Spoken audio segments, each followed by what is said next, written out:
always say, every day is for the thief, one day for the owner of the house. But ICPC, the Anti-Corruption Commission, has reversed the role.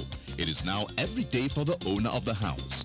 If you're involved in bribery, over-invoicing, or any shady deal, the day of reckoning has come. ICPC, the Anti-Corruption Commission, is watching you. If you're reported for any corrupt practice, you'll be investigated, prosecuted, and punished. Corruption is harmful to our nation. Join the campaign against it by reporting any corrupt practice to ICPC, the Anti-Corruption Commission. Let we join hands with ICPC, make them better. Let's make Nigeria great again. ICPC, they watch you. Come on, for corruption. Break the chain of corruption now. Don't give, don't take. This message is brought to you by ICPC, the Anti-Corruption Commission. Happy Democracy Day, Nigerians. Hello and welcome to Corruption Must Go, ICPC's Public Enlightenment Program. I am your host, Murna Barnabas Atiai. Democracy is popularly defined as the government of the people, by the people and for the people. It is a system of government by representatives of the people selected through an election process.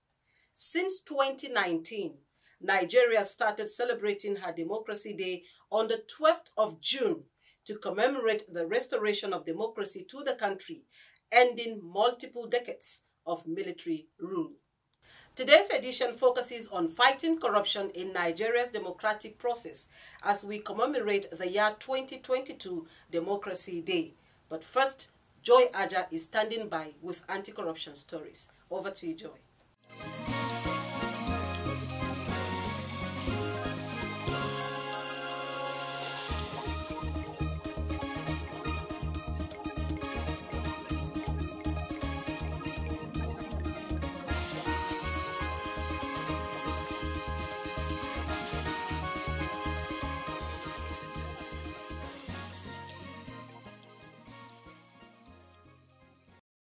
Thank you, Myrna. Welcome to this segment on Anti-Corruption Stories. I am Joy Aja.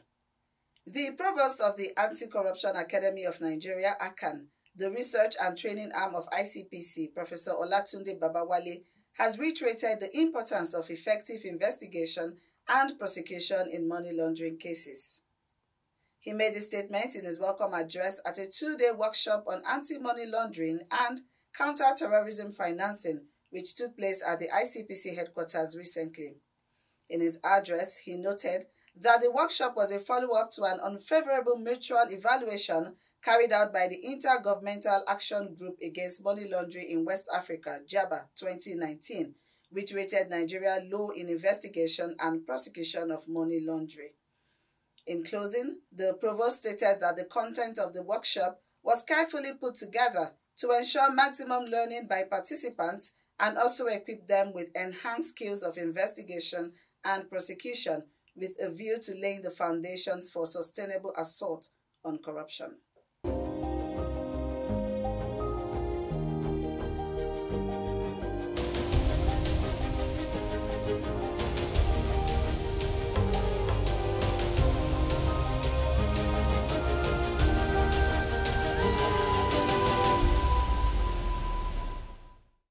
In another development, the Kano State Office of ICPC has sensitized newly appointed magistrates in the state on and against corruption.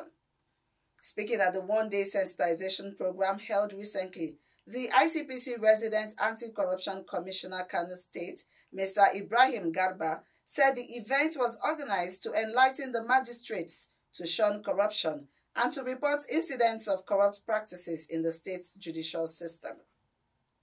Mr. Garba urged the participants to report any person who corruptly asks for, receives or obtains any property or benefit of any kind for himself or for any other person, or makes such an offer to them in the court to ICPC for proper action as required under Section 23 of the Corrupt Practices and Other Related Offences Act 2000. The Commissioner called on the new magistrates to be above board and exhibit good character in the discharge of their duties, as members of the judiciary are often referred to as the last hope of the common man. The event ended with a robust interactive session where answers were provided on both the activities and mandate of the Commission to ensure that everyone was conversant with the Commission's role of ridding Nigeria of corruption. That will be all on this segment. Corruption Must Go continues with Murna. Stay with us and happy Democracy Day. I am a Nigerian, a highly cultured race. My culture abhors corruption, and with my integrity, a new Nigeria is possible. I say no to corruption today to build a future for my children. Join me and imbibe the culture of integrity to build a Nigeria of our dreams. Elections are the processes through which representatives of the people are voted into power. Unfortunately, the electoral process is often afflicted by the problem of corruption and massive malpractices, such as vote buying and manipulation of results, ballot box snatching, bribery of security agents and party electorates. The significance of fighting corruption in Nigeria's electoral process is to ensure that the people's choices of who to manage the affairs of the country are not distorted or changed. But electoral fraud continues to thrive in Nigeria's democracy. The Corruption Must Go crew spoke to the country representative, Action Aid International, Dr. Ene Obi, on her views on the subject matter. Let's hear what she had to say.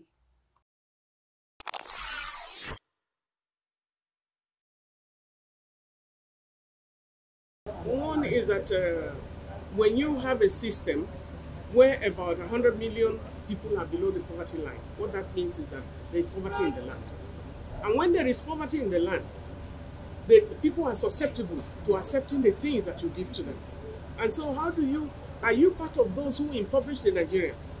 What did you do to further impoverish them? And so I think there's a lot that we need to check, to look at ourselves, to look at every citizen as responsible for what is happening in the country. But for the politicians who have looted, you know, there are a lot of complaints of, like you have the pensioners, some of them have not been paid their pensions for how many years, or not even paid their gratuity for how many years, or those many people have not been paid even their salaries. We are in an environment where governors live in Abuja and they're supposed to be presiding within their people, and we are in an environment where, you know, some of the local governments have been sacked by the bandits and so on and so forth, and that local government is still collecting subventions. So we are in an environment of heavy corruption. This is a government that promised to fight corruption. How many people are we seeing in jail? Sanctions are not meted, and so it's a huge problem. But when you go to the masses, you bring money for them. People want to survive, and so people are susceptible. So we don't blame them, but voting for their conscience is another thing. And I think those who are going there, believing that their power is money, that the money is what they have failed Nigerians.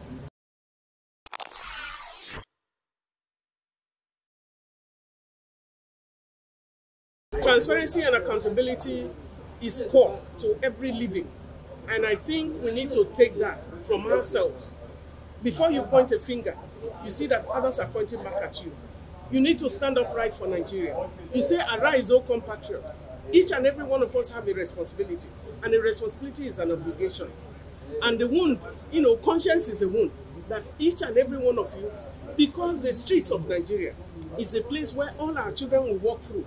Even if you take your children out of Nigeria, like you are doing that now, we are celebrating this June 12th in the midst of ASU and other academic staff on strike, and we think it's okay. And all our young people, they say, an idle mind is a devil's workshop. So many young people are at home. They are not doing anything. Those who have graduated are at home. They are not doing anything. And you think it's okay? It's not okay. We all need to stand now and repair our steps for the future. There is room for people to rethink. There is room to bring back sanity, because a lot of people are insane. When you are collecting the money that is not yours, when you are looting the economy, it means you have lost the track. It means you have lost it. And it's important for you to come out of where you are now and repent of the things that you are doing, so that we can move Nigeria forward. The Corruption Must Go crew also spoke to a journalist and political analyst, Jide Ojo, on the subject matter.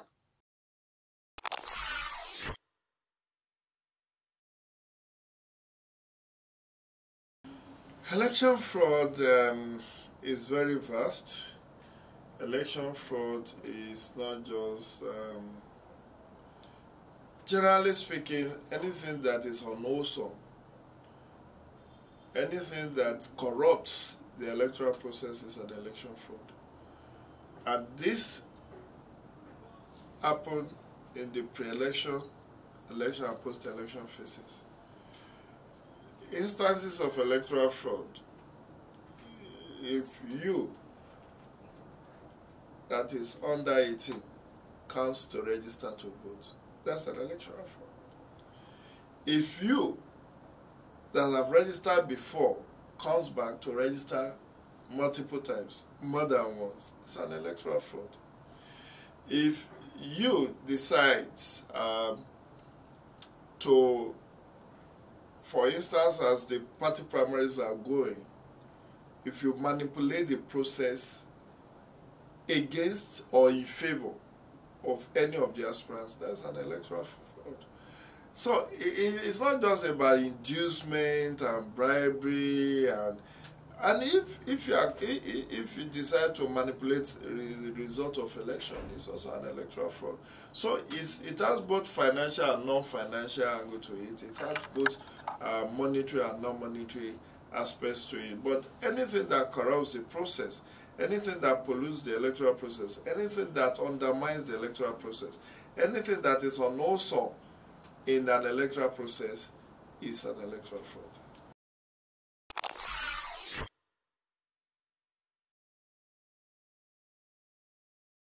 It tries because people have come to see the perks of political offices as being very, very attractive. And I mean, people would do say, even in ordinary business, if you have a business enterprise that is very thriving, you give an arm and leg in order to continue to thrive in that trade. And that's what encourages electoral fraud, because the process has been so monetized. Imagine people giving an obscene amount of money to induce delegates. That's an electoral fraud. And when you do that, you have created an uneven playing field. But what's the ultimate goal of the person who committed that fraud? It is to recoup his investment when he gets back to the office. And there are so many avenues to recoup such investment, in terms of contract, in terms of, security votes, in terms of influence peddling, in terms of bribery.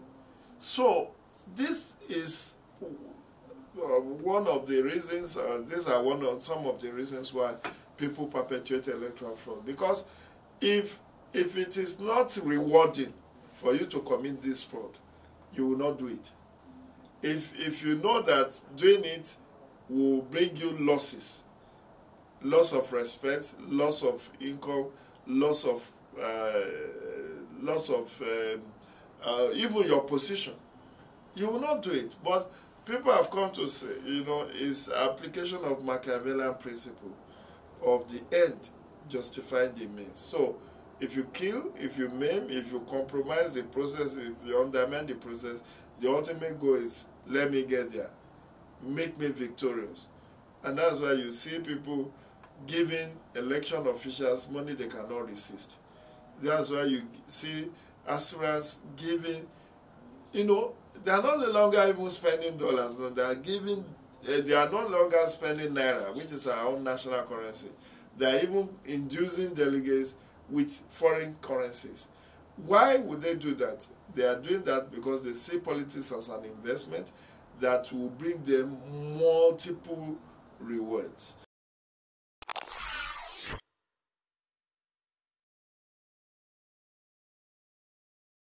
There's no easy way to dealing with this issue.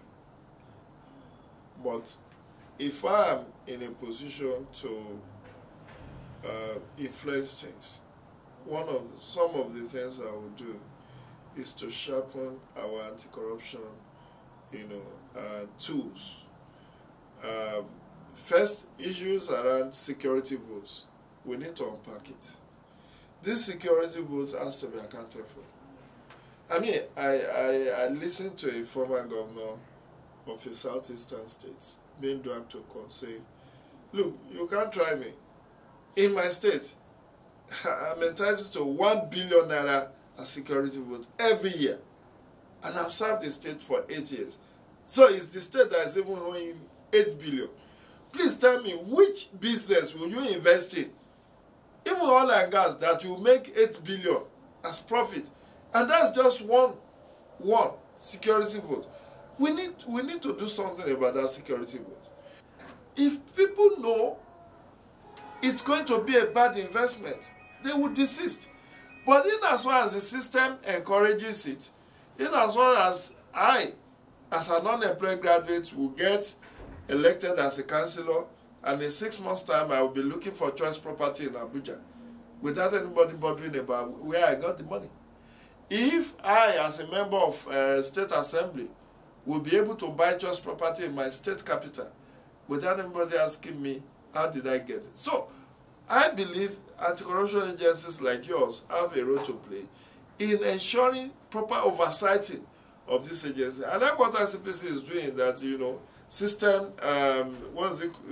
this system strengthening. Yes. System strengthening that you are doing with MDAs and all of that. Yes. It's a welcome development. But we need to block the leakages.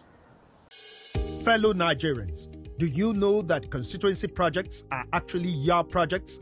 Do you know that constituency projects are funded by the federal government? Do you know that you can track release of constituency project funds for projects located in your constituency and follow up to know how they have been executed? Constituency projects happen because government does not want to leave any community out in development efforts. You have a responsibility to know what constituency project has been planned for your community, how much has been allocated for it, and whether value for money has been delivered. Take ownership of constituency projects located in your community. Protect them because they belong to you. Government knows about your needs and is planning for you. Government needs your help to ensure quality delivery. Know that constituency projects are actually your projects. Protect your constituency project. My constituency, my project. For information on funds allocated to projects in your constituency, call 0800 2255 4272. This message is from the Independent Corrupt Practices and Other Related Offences Commission and the National Orientation Agency. ICPC, in its bid to reduce the incidences of electoral fraud, is collaborating with INEC on ways to curtail electoral malpractices, particularly vote buying and election monitoring. The Director, Legal Services Department of ICPC, Mr. Henry Imore, talks to us on this.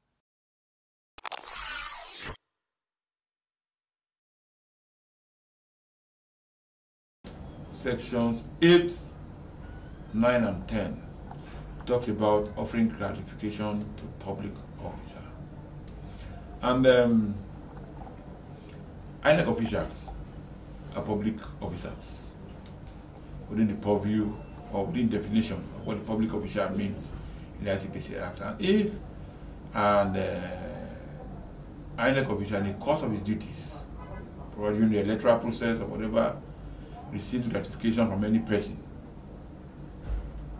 and tries to manipulate votes or whatever, that's an offense under Sections 8 and 10 of the ICPC Act. And we can prosecute that INEC official. And even if a policeman or all the security agencies while monitoring the elections receives gratification from any person to truncate the electoral process, you can still prosecute that security officer for receiving gratification. Likewise, too, Section 9 of the ICPC talks about offering gratification to a public officer. If any person offers gratification to an INEC official, a policeman, in the process of the electoral process, that's offering gratification to the public officer in the course of his duties. we can still prosecute them under that. Despite the provisions of the Electoral Act, we can still prosecute them for offering gratification under the ICPC Act. The new Electoral Act 2022, Section 145, empowers the Commission, that's INEC, through its legal officers, to prosecute any person found guilty of any of the electoral offences under the Electoral Act 2022. So the duty to prosecute is not with any other agency or the police or the municipal institution, INEC itself. So they must live to that responsibility. And just yesterday over the news, I heard the IG creating electoral offences help desk in every state, and which mandates people to come and report electoral offences to those help desks. And I think with this, it will give people easy access to go and report electoral offences. And I'm hoping with initiative by the IG, more electoral offences will be reported. And I think the police will also collaborate with the INEC, the Commission, to prosecute more of these offenders, because under the Electoral Act, it's the INEC itself that has the powers to prosecute electoral offenders. And if we have good collaboration within the police and INEC, then we'll have a lot of people be prosecuted for electoral offenses.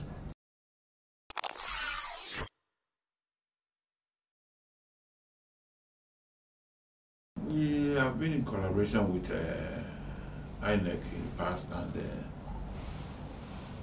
INEC has always recognized our importance in bringing transparency in governance in Nigeria, and we have always been a part of the electoral monitoring team, because during elections, INEC has made it a duty to invite officers of ICPC to monitor elections nationwide, and we have been doing that, and we have been getting some good results and reporting back to the Commission on what transpired during elections. So that's a major collaboration we've been having with INEC, but we hope to have more in the area of public enlightenment and public education on good governance and transparency.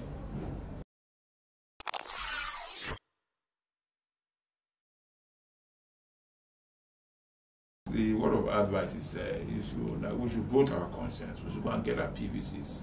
Those of us who have not registered, and get PVCs, and do not be induced by tribal, political, or religious sentiments.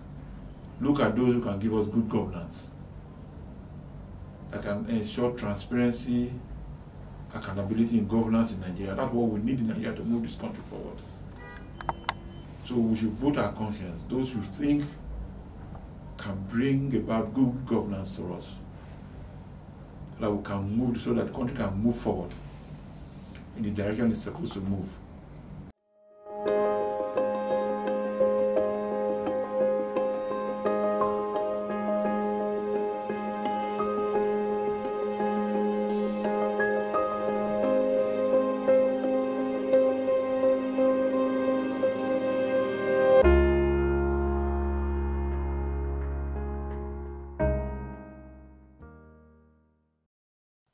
Nigeria may not be where it wants to be in the democratic process, but it is certainly not where it used to be. ICPC will continue to do its part to strengthen transparency and accountability in the electoral process through its three-pronged mandate of enforcement, corruption prevention, and public engagement. The Commission will also continue to partner with INEC, other law enforcement agencies, and civil society to ensure that our elected representatives are held accountable for delivering good governance. That will be all on this edition. Join us again next week, Wednesday at 3:30 p.m. for another exciting edition. Don't forget to follow us on our social media platforms as shown on your screen for more information on the Commission's activities. Thank you for watching, and bye for now.